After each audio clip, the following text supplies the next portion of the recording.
अस्सलामुअलैकुम, welcome to take answer. इससे previous video में हमने डिस्कस किया था कि स्पैनिंग ट्री क्या होती है, मिनिमम स्पैनिंग ट्री क्या होती है। अभी अगर आपने वो वीडियो नहीं देखी तो मैं ऊपर एक लिंक दे दूंगा, आप आई के बटन पर क्लिक करके वो वीडियो देख सकते हैं। वो वीडियो देख के आपको पता चल जाएगा एमएसटी क्या है और ये स्पैनिंग ट्रीज क्या होती हैं, ताकि हम मिनिमम स्पैनिंग ट्री कैसे बना सकते हैं उसको देख सकें। तो उन एल्गोरिदम्स में से एक एल्गोरिदम है क्रुस्कल एल्गोरिदम, उसको डिस्कस करते हैं। Kruskal algorithm is used for finding the minimum cost of the spanning tree for a connected weighted graph. ये Joseph Bernard Kruskal American mathematician थे, कंप्यूटर साइंटिस्ट थे। उन्होंने 1956 में एल्गोरिदम दिया। ग्रीडी अप्रोच को यूज़ करता है, यानी ऐसे रास्ते फॉलो करें जिसमें कॉस्ट कम से कम आए और आप अपनी डेस्टिनेशन पे जल्दी पहुंच सकते हैं। तो उसको कहते हैं ये स्पैनिंग ट्री है, लेकिन minimum spanning tree in terms of cost. तो कहते हैं forest is the collection of trees, or tree connects to another only if it has at least has the least cost among all the available options and do not violate the MST properties। तो ये MST properties क्या है वो again previous video में हमने discuss किया है, उसको आप देख लें इससे पहले और देख के वापस आए, फिर हम डिस्कस करते हैं इस वीडियो को। तो कहते हैं algorithm terminates when all the edges have been examined when n-1 edges when n in the number of vertices have been added to the tree. यानी आपके पास जब ऐसा बन जाए कि आपके पास एक ग्राफ आप यूज़ कर रहे हैं और उससे आप MST बना रहे हैं, तो कहते हैं जी उसमें जो n-1 एजेस आप लगा लें, n नंबर ऑफ वर्टिसेस हैं, फॉर एग्जांपल आपके पास 5 नंबर ऑफ वर्टिसेस हैं, तो 4 एजेस आपने लगा लिए, तो ये एल्गोरिथम वहाँ पे रुक जाएगा, ये उसको स्टॉप कर देगा। तो कहते हैं outcome of the Kruskal algorithm is a minimum spanning tree of the input graph. तो ये टाइम कम्प्लेक्सिटी का जिक्र किया गया है। कहते हैं algorithms most consuming process is sorting. Overall, the complexity of the Kruskal algorithm is big of E log of V, where E is the number of edges and V is the number of vertices. तो ये algorithm हमें कुछ ये कहता है कि काम कुछ ऐसे करेंगे, पहले सबसे पहले लूप्स को रिमूव कर देंगे और पैरेलल एजेस को। ऐसे लूप्स जो उसी नोड से ओरिजिनेट हों और वहीं पे वापस आ जाए तो उसको लूप कहते हैं। तो कहते हैं ये पैरेलल एजेस यानी एक नोड से दूसरे नोड की तरफ जाने के मल्टीपल पाथ हैं, तो पैरेलल पाथ कहलाएंगे, उनको भी रिमूव कर दें। तो दूसरा कहता है जी अपना तीसरा पॉइंट हमें ये कहता है कि क्यू बनाएं जिसका साइज नंबर ऑफ एजेस के बराबर हो ग्राफ में, फिर सॉर्ट कर लें सारे के सारे एजेस को लोएस्ट वेट से हाईएस्ट वेट्स यानी असेंडिंग ऑर्डर में। फिर सेलेक्ट करें जो हमारे पास एज है सबसे मिनिमम कॉस्ट वाला, और अगर वो साइकिल क्रिएट करता है तो फिर उसको रिजेक्ट कर दें। ये पॉइंट नंबर 6 हमें ये कहता है कि जी अगर आप एक एज को पिक करते हैं और वो साइकिल क्रिएट करता है फिर उसको रिजेक्ट कर दें, अदरवाइज उसको मिनिमम ट्री का स्पैनिंग ट्री का हिस्सा बनाएं और सारे के सारे नोड्स को क्यू से रिमूव करते जाएं। 5 और 6 स्टेप ये रिपीट करते जाएं जब तक कि आपके पास क्यू एम्प्टी नहीं हो जाती और आपके पास फाइनल एक स्पैनिंग ट्री बन नहीं जाती। तो अभी हम एक एग्जाम्पल के थ्रू इसको समझने की कोशिश करते हैं कि ये मिनिमम स्पैनिंग ट्री असल में बनाता कैसे। तो ये जी हमारे पास एक ग्राफ नज़र आ रहा है। इस ग्राफ में आपको ये जो नज़र आ रहे हैं C से दोबारा C पे ही जाता हुआ, इसको बोलेंगे हम लूप एज। इसको रिमूव करना है। जो पैरेलल पाथ है, जैसे अगर आप A से B पे जाना चाहें तो एक रास्ता तो ये है, दूसरा रास्ता ये भी है, इनको बोलेंगे ये पैरेलल एजेस। तो कहते हैं फर्स्ट कंडीशन क्रुस्कल एल्गोरिथम की कि पैरेलल और लूप एजेस को रिमूव कर दें। तो हम पैरेलल और लूप एजेस को रिमूव कर देंगे। पैरेलल और लूप एजेस को जैसे रिमूव करेंगे तो आपको आपका ग्राफ कुछ ऐसा नजर आए। तो कहते हैं आपने ऐसा ग्राफ बना लिया। फिर वो कहते हैं जी हमारे केस में जो नंबर ऑफ एजेस हैं उनके अकॉर्डिंग क्यू बना लें। तो हम देखते हैं यहाँ पे हमारे पास नंबर ऑफ एजेस कितने हैं, 1 2 3 4 5 6 7 8 और 9 नंबर ऑफ एजेस हैं, 9 है, तो हमें क्यू बना लेंगे जिसका साइज क्या होगा 9। तो कहते हैं सारे के सारे एजेस को सॉर्ट कर लें असेंडिंग ऑर्डर में और फिर उनको यूज करते हुए MST बनाई जाएगी। कैसे बनाई जाएगी अभी देखते हैं।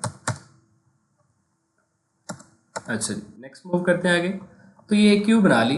क्यू में जितने भी नंबर ऑफ एजेस थे, जैसे B से D से T, यानी हम इसमें देखें सबसे कम कॉस्ट वाला एज कौन सा है, सबसे कम कॉस्ट वाला एज B से D है।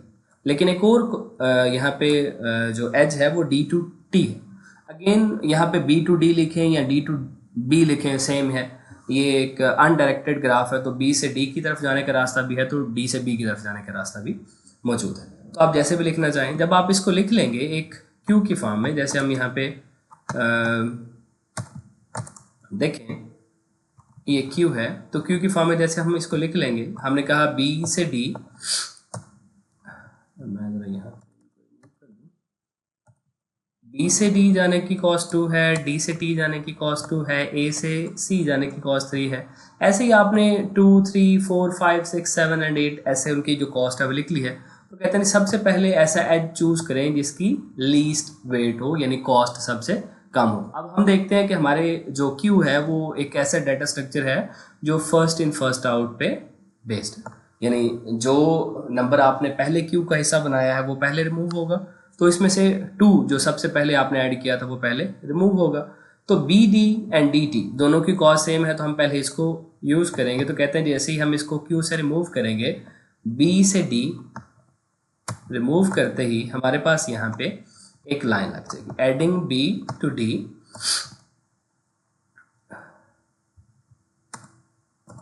ये हमें यहाँ पे नजर आ रहा है। मैं जरा यहाँ पे एक लाइन लगा के दिखा देता हूँ, बी से डी। तो आप एक सर्कल लगाएंगे जैसे बी से डी की, और उसके ऊपर कॉस्ट लिख देंगे 2। लेकिन हमें पता है कि इसके बाद जो क्यू के स्टार्ट के ऊपर, फर्स्ट के ऊपर जो हमें पॉइंट नजर आता है वो डी टू टी भी है, यानी उसकी भी कॉस्ट क्या है 2, तो आप उसको भी रिमूव कर देंगे। लेकिन हर पॉइंट लगाते हुए ये देखें कि क्या ये लाइन लगाने से ग्राफ में लूप तो क्रिएट नहीं हो रहा, तो हमारे केस में ऑब्वियसली यहाँ पे लूप क्रिएट नहीं हो। नेक्स्ट हम ये देखेंगे कि इस क्यू के स्टार्ट के ऊपर या फ्रंट के ऊपर क्या नंबर मौजूद है। तो नेक्स्ट हमारे पास जो नंबर मौजूद है वो कौन सा है, वो है ए टू सी। अब ए टू सी अगर हम यहाँ पे एक लाइन क्रिएट करें जिसकी कॉस्ट 3 है, ये है ए और ये है सी, तो क्या एक लूप बन रहा है? ऑब्वियसली नहीं बन रहा, तो हम आसानी से इसको लगा सकते हैं। एक चीज़ और कि क्रुस्कल एल्गोरिथम को फॉलो करते हुए जब आप एमएसटी बना रहे हैं तो इंटरमीडिएट सिचुएशंस में या स्टेट्स में आपका जो ग्राफ है वो डिस्कनेक्टेड हो सकता है। जैसे हम देखें ए और सी अलग हैं, बी डी एंड टी अलग है, तो ये डिस्कनेक्टेड है, तो ये हो सकता है। प्रिम्स एल्गोरिथम ऐसा नहीं करता, उसमें आपके पास हर पॉइंट के ऊपर जो स्टेट है वो कनेक्टेड ग्राफ की ही मौजूद रहती है। तो हमारे पास ए टू सी कनेक्टेड है, B to D and D to T connected है। तो कहते हैं नेक्स्ट हम देखेंगे C to D. C to D again 3 cost है, हम सी टू डी यहाँ पे एक लाइन क्रिएट कर सकते हैं, तो यहाँ पे हमने सी टू डी लाइन क्रिएट कर, तो कहते हैं सी टू डी भी लाइन क्रिएट कर दी। फिर अगेन देखेंगे हमारे पास नेक्स्ट नंबर कौन सा है, वो सी टू बी है जिसकी कॉस्ट क्या है 4। तो हम सी टू बी, ये हम यहाँ पे दोबारा से एक लाइन लगाते हैं, हम कहते हैं ले जी सी टू बी एक लाइन लगाते हैं। तो जैसे हम सी टू बी लाइन लगाएंगे तो यहाँ पे क्या बन जाएगा, लूप। अब एल्गोरिथम, क्रुस्कल एल्गोरिथम में ये कहता है कि भाई ऐसी लाइन नहीं लगानी, ऐसा एज नहीं लगाना जिसमें लूप आए, तो उसको रिजेक्ट कर दे। तो हम सी टू बी नहीं लगाएंगे, इसको हम रिमूव कर देंगे और सी टू बी नहीं लगाएंगे। B to t, b to t अगर हम ये लाइन लगाएं तो फिर अगेन यहाँ पे क्या आ जाएगा, लूप। तो कहते हैं इसको भी हम नहीं फॉलो करेंगे। ए टू बी, अगर ए टू बी लाइन लगे फिर अगेन यहाँ पे क्या बन जाएगा, लूप बन जाएगा, उसको भी फॉलो नहीं करेंगे। एस टू ए, एस एक नोड है जो यहाँ पे मौजूद है, एस टू ए लाइन लगाने से हमारे पास लूप नहीं बनता, तो हम उसको फॉलो करेंगे जिसकी कॉस्ट क्या है 7। अभी हम इसको नीचे से देखते हैं ज़रा नेक्स्ट पॉइंट पे, यानी इसकी नेक्स्ट स्टेट क्या बनती है। तो ये जी एस टू ए हमारे पास ये बन गया। अब नेक्स्ट हम देखें तो हमारे पास क्यू के अंदर सिर्फ एक ही पॉइंट बचा है, दैट इज एस टू सी, उसकी कास्ट क्या है 8। अब अगर मैं यहाँ पे एस टू सी एक लाइन लगा दूँ ये ऐसे, तो ये क्या बन जाएगा, loop, again violating the MST minimum spanning tree में। तो ये क्या हो जाएगा, हम इसको रिमूव कर देंगे, यानी हम ये लाइन नहीं लगाएंगे। कहते हैं जैसे ही नीचे मूव करेंगे तो हमारे पास क्यू खाली हो चुकी है, तो इसको हम कहेंगे ये एमएसटी है, मिनिमम स्पैनिंग ट्री है। तो इसको आप फॉलो करें, 7 + 3 + 3 + 2 + 2, ये आपके पास क्या है, मिनिमम स्पैनिंग ट्री, यानी ये कॉस्ट जो आ रही है ये सबसे कम among different minimum spanning trees. तो मिनिमम स्पैनिंग ट्री आपके पास कुछ ऐसी नजर आएगी। अब इसकी कितनी स्पैनिंग ट्रीज जो है वो बनाई जा सकती हैं, अगेन हमने जो फार्मूला है वो डिस्कस किया है ऊपर। अब इसमें नंबर ऑफ एजेस कितने रिमूव किए जा सकते थे, तो हम कहते हैं जी e minus n plus one. E is the number of edges minus number of the nodes. Number of the nodes 1 2 3 4 5 and 6 है। ऊपर हम मूव करते हैं अपना जो ग्राफ था स्टार्टिंग वाला, ये एक ग्राफ है। इस ग्राफ में अगर हम देखें नंबर ऑफ वर्टिसेस कितने हैं, नंबर ऑफ वर्टिसेस हैं 1 2 3 4 5 और 6 नंबर ऑफ वर्टिसेस हैं। तो एजेस कितने हैं हमने अभी डिस्कस किया था 9। तो कहते हैं जी इनमें 9 minus number of vertices that is 6 plus 1, इतने नंबर ऑफ एजेस हम रिमूव कर सकते हैं। इससे मजीद अगर एक भी एज रिमूव करेंगे तो ये जो ग्राफ है ये डिस्कनेक्टेड ग्राफ बन जाएगा। तो हमारे पास ये जो MST आई है ना, मिनिमम स्पैनिंग ट्री आई है, ये कुछ ऐसी आई है। इस मिनिमम स्पैनिंग ट्री में से अगर मैं मजीद कोई एज रिमूव करूँ, मैं यहाँ से इसको रिमूव कर दूँ तो ये डिस्कनेक्टेड हो जाएगा, इसको रिमूव कर दूँ डिस्कनेक्टेड हो जाएगा, या इसमें एक लाइन भी और लगा दूँ, ठीक है, यानी किसी भी जगह पे आप एक एज और लगाएं तो ये लूप बनाएगा। तो कहते हैं यही प्रॉपर्टी होती है मिनिमम स्पैनिंग ट्री की, और इस तरीके कार से क्रुस्कल्स एल्गोरिथम काम करता है। होपफुली आपको ये बात समझ आ चुकी है। तो पेपर में भी आपको एक ऐसा ग्राफ दिया जाएगा और कहा जाएगा कि इसकी MST मिनिमम स्पैनिंग ट्री बनाएं, लेकिन क्रुस्कल एल्गोरिथम को या प्रिम्स एल्गोरिथम को यूज़ करते हैं। तो हम मिलते हैं अगली वीडियो में जिसमें हम प्रिम्स एल्गोरिथम को डिस्कस करेंगे कि ये आपके लिए जो MST है या मिनिमम स्पैनिंग ट्री है वो कैसे बनाते हैं। अगर आपकी कोई स्टिल कोई क्यूरी है तो आप मुझसे पूछ सकते हैं कमेंट बॉक्स में। तब तक के लिए अपना ख्याल रखें। जज़ाकल्लाह फ़ी अमान अल्लाह। अल्लाह हाफ़िज़।